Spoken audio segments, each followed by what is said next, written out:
What is the aspiration? You just spoke of operating in 12 countries.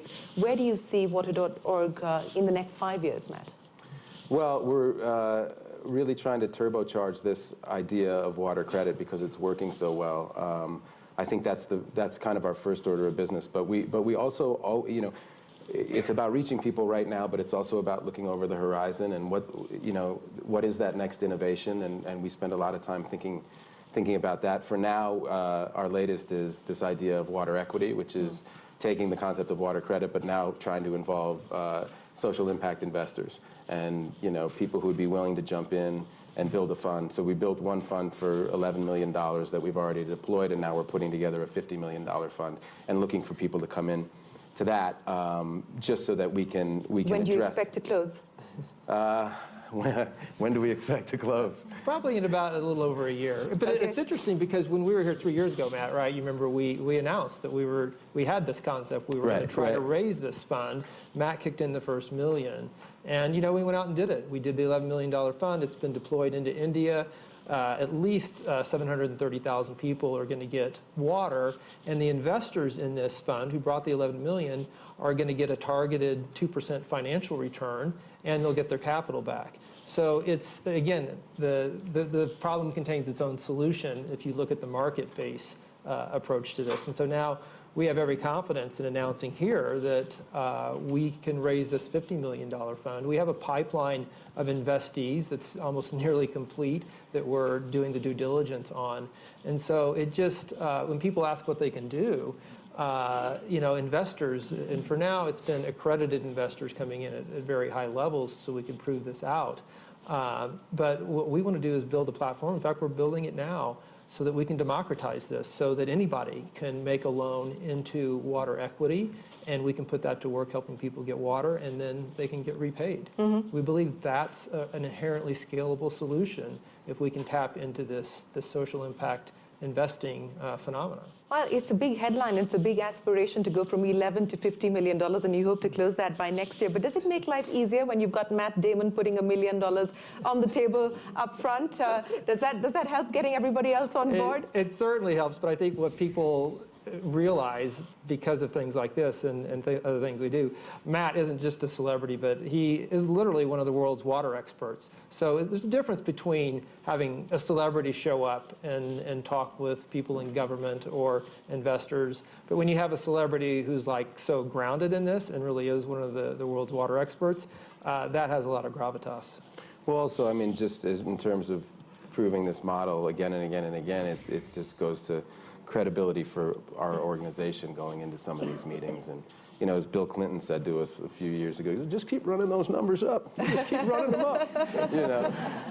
But he was right. You're certainly doing that. Well, yeah, but he was right. I mean, the more that just builds credibility, and it makes it much easier to go raise funds for something like this, for water equity, when. Look, people ultimately, in my experience, people really respond to things that work. Yeah. And if they, and I think the one takeaway that we would want everybody to have here today is that this problem is absolutely solvable. And I can't say that enough. This problem is absolutely solvable, and it's solvable in our lifetime. It's going to take a comprehensive effort from all of us, and governments included. And But there's no mystery to this. We do know how to solve it. We were talking about the role that the government can play, what the social sector is doing, but what about the corporate sector and the role that you see the corporate sector playing, Gary, because you have strategic alliances in different parts of the world that you operate through. What's the experience been there, and what is the ask of the corporate sector? Mm-hmm. Well, we've been really fortunate, and I think largely because of the market-driven aspect of the model, that we've really connected with corporate foundations. The PepsiCo Foundation was a very early investor in water credit in India, and their support alone has allowed us to reach 1.6 million people in India. The IKEA Foundation, another really strong supporter of water credit, Caterpillar Foundation, Inditex, and many others have been willing to come on board with this kind of social entrepreneurial approach and back it. And so Does it go beyond the realm of corporate social responsibility? it does. It does. I think it's if we look at another relationship that we're doing with Stella Artois to engage consumers, right? And having people understand that a purchase that they make can contribute to somebody getting safe water. And so that's something that brands and corporations have a natural in, and they know how to talk to audiences. And if we can collaborate with them on the powerful messages that we see and make that happen, then that kind of democratization, again, whether it's making a donation to water.org or making a purchase or making a loan when that platform is ready, there's lots of ways that corporations and water.org and water equity can partner. And I think that's the key. This is all about partnerships, whether it be with the governments, whether it be with our corporate supporters, or whether it be with individuals. One of the things I'm really excited to see with this Stella deal, where it goes,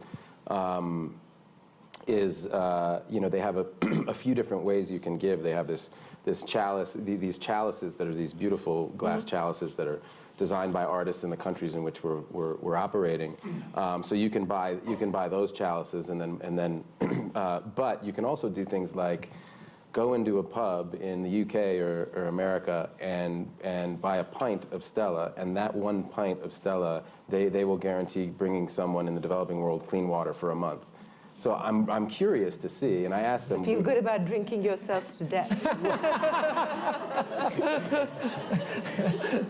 You don't have to order 50 of them. I mean, that's not so bad, though. Yeah, that might not be so bad. But no, but I mean, if I were, a college kid or 25 years old and said, well, I can have my favorite beer and I'm also doing it. I'm really interested to see. Were you really thinking that way at 25?